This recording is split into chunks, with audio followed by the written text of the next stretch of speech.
Muchos eruditos religiosos empezaron a creer que las ciencias religiosas eran más importantes que las naturales y sociales, e influenciaron a la sociedad musulmana. Empezaron a prestar más atención a las ciencias religiosas que a las demás, y con el paso del tiempo entraron en declive. A pesar de que el Corán describe la ciencia y la religión como dos caminos paralelos hacia un mismo objetivo, el religioso ha predominado en los últimos 500 años.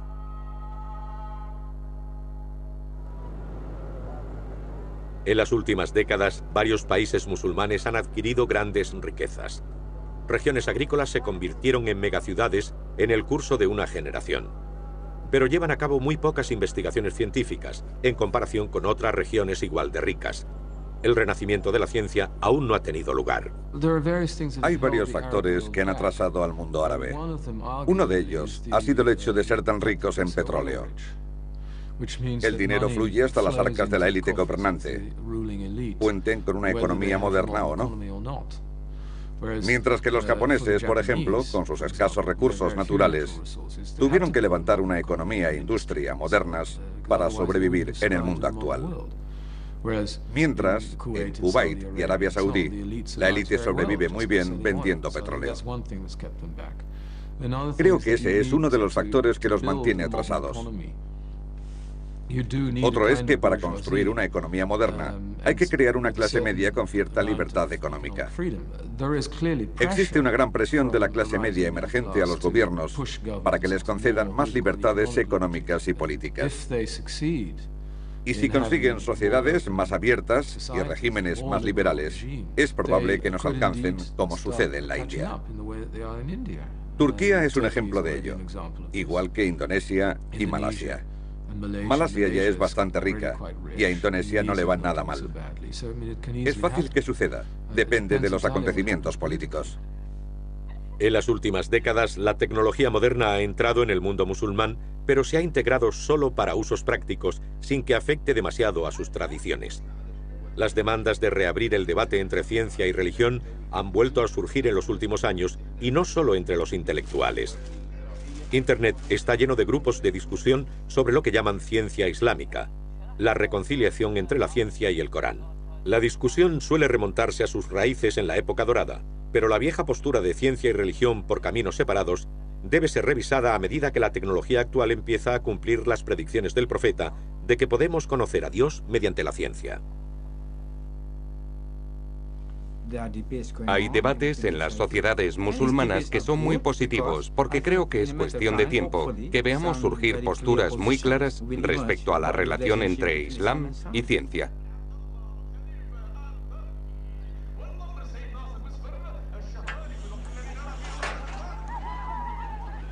Tras siglos de ausencia, nuevos robots aparecen en el mundo árabe. En las famosas carreras de camellos de Qatar, antes montados por niños debido a su peso inferior, son ahora guiados por robots aún más ligeros.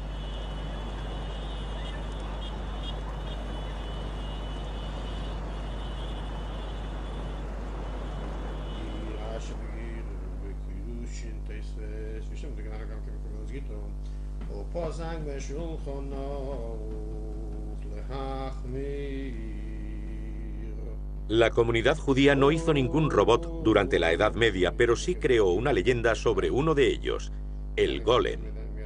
Una historia que parece servir de inspiración a la comunidad científica actual.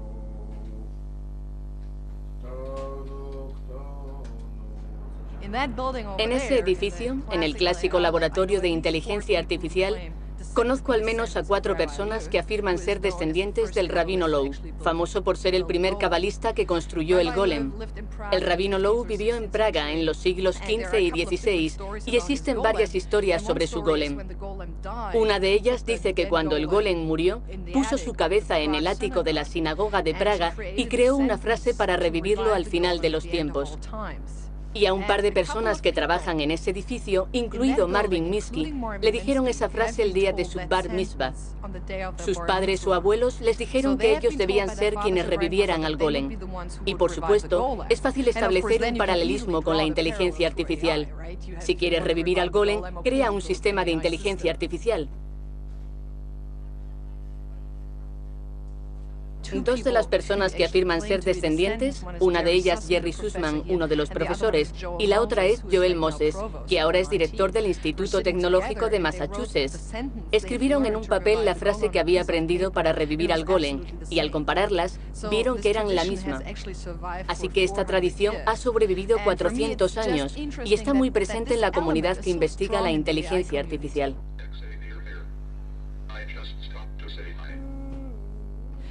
Y hay otra historia en la que el golem cobra vida y tiene escrita en su frente la frase Yahvé Elohim Hamed, que significa Dios, el Señor es la verdad. Cobra vida y borra la Aleph, la primera letra de la palabra Hamed, por lo que la frase se transforma en Dios, el Señor, está muerto. Sus constructores se horrorizan y le preguntan, ¿qué pasa? ¿Cómo puedes decir que Dios está muerto? Y el golem contesta, fuimos creados a su imagen y semejanza y lo adoramos porque fue capaz de crear cosas tan fantásticas como nosotros. Pero si vosotros sois capaces de reconstruiros, la gente os adorará a vosotros en vez de a Dios. Y si deja de ser adorado, bien podría estar muerto.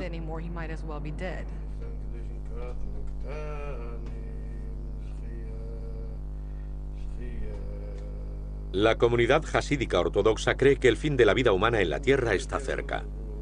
En ese momento, un nuevo Mesías llegará con todo el conocimiento de Dios y su palabra se extenderá por la Tierra. La aceleración de los avances tecnológicos parece indicar que ese momento se acerca. Para agilizarlo, el rabino Yosef Katzen tomó la iniciativa de poner en Internet las Sagradas Escrituras.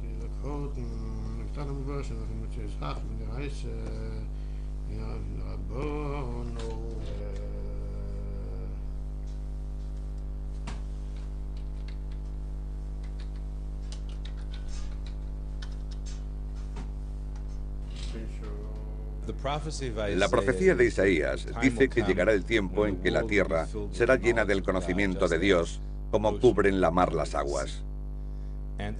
La profecía fue anunciada por Isaías hace muchos años. Ahora vemos que se está haciendo realidad. Tenemos satélites de iridio que conectan al mundo entero mediante pequeñas unidades llamadas teléfonos. La tecnología inalámbrica nos une a todos. Es algo sin precedentes e inconcebible en el pasado. Estamos comprobando que todas estas profecías se están cumpliendo, por lo que estamos seguros de que el resto también se cumplirá, como la llegada del Mesías. La tecnología nos permite ver lo que está sucediendo.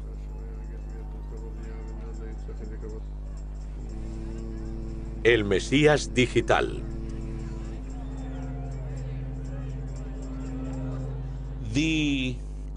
Durante los primeros periodos de la historia, tuvimos tres mesías importantes, entre el 600 a.C.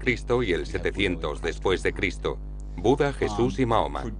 Despertaron en todo el planeta la creencia en el yo.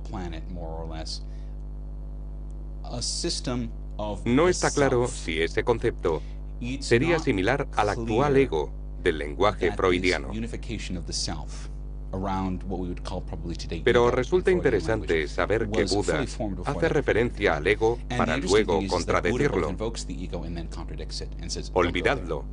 Existe y os lo estoy mostrando, pero así es como tenéis que liberaros de él. Cristo hace lo mismo, afirmando que el camino hacia la libertad del ego es el amor. Buda habla del desapego. Todo esto produce lo que llamamos cultura del materialismo moderno. Lleva un tiempo desarrollar una cultura que evoluciona y se repite, así que ahora tenemos una cultura materialista moderna en la que el ego se impone a cualquier otro aspecto. Bueno, eso se acabó.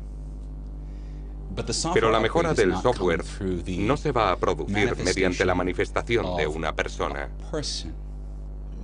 Yo no creo que tome la forma de una persona o una enseñanza. Yo diría que Internet es el Mesías. Marshall McLuhan dijo que la era del Espíritu Santo se manifestaría mediante la bajada de la electricidad a todo el planeta.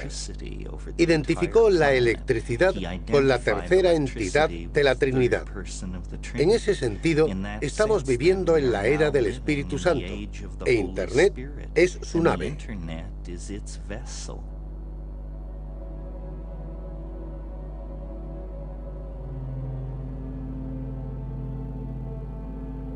La idea de que una red global de seres humanos desemboque en una entidad de forma superior se origina en las teorías de Pierre Teilhard de Chardin. Teilhard era un sacerdote jesuita considerado un erudito y dedicado al estudio de la evolución del hombre. Esta combinación de intereses dio lugar a su obra filosófica, en la que intentó reconciliar el darwinismo con el cristianismo. Mediante su investigación científica, comprobó que la vida evolucionaba hacia formas cada vez más complejas. Al comienzo no había vida en la Tierra, solo materia muerta, la geosfera. Pero de esta materia muerta surgió vida creando una nueva capa, la biosfera, en la superficie del planeta. Esta vida evolucionó a formas con sistemas nerviosos cada vez más complejos hasta llegar al ser humano, la primera especie con conciencia reflexiva. Para Teilhard, sin embargo, no había motivos para creer que la evolución se detendría a nuestro nivel. Solo somos el primer escalón de una nueva capa sobre la biosfera, la esfera del pensamiento y la reflexión, a la que él llamó noosfera. Somos la materia que evolucionará hacia unidades más desarrolladas de conciencia, y cuando esta evolución se prolongue hasta el infinito, la vida se fundirá en una especie de entidad consciente que Teilhard llamaba punto omega o Dios.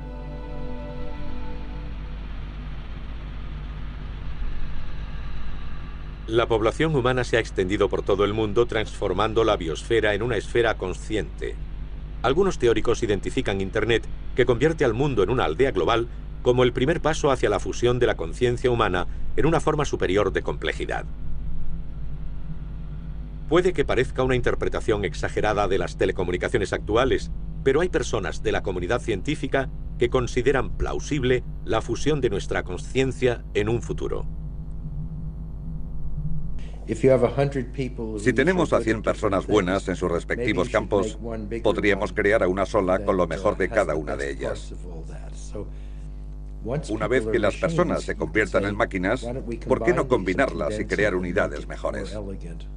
Tenemos que desarrollar una nueva idea de la existencia.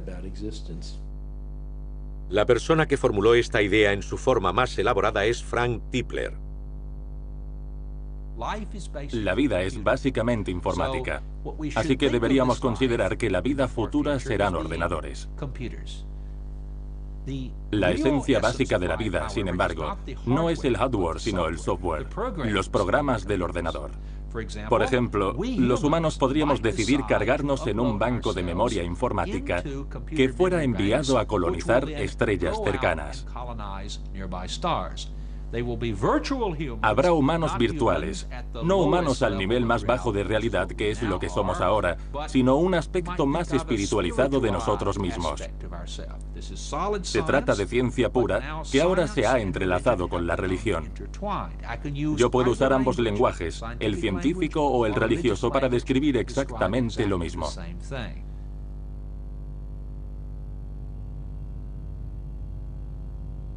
En el futuro, los seres humanos serán principalmente virtuales.